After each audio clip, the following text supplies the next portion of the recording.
எல்லாருக்கும் வணக்கம். எங்கள் அண்ணன் தான் ராஜகோஷ்மி. குரூப் 2 ஃபாரஸ்ட்டில் பாஸ் பண்ணியிருக்காப்புல. அவர் பாஸ் பண்ணது ரொம்ப சந்தோஷமாகவும் மகிழ்ச்சியாகவும் இருக்குது.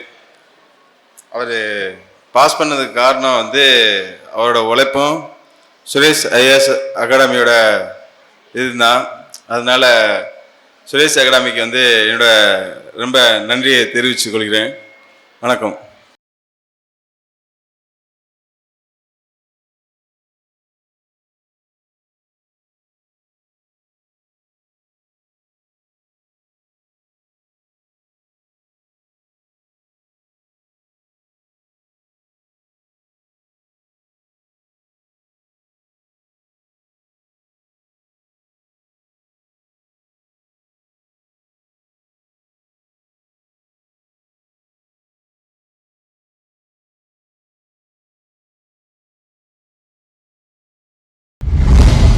சுரேஷ் IAS அகாடமி வெற்றியின் முகவரி.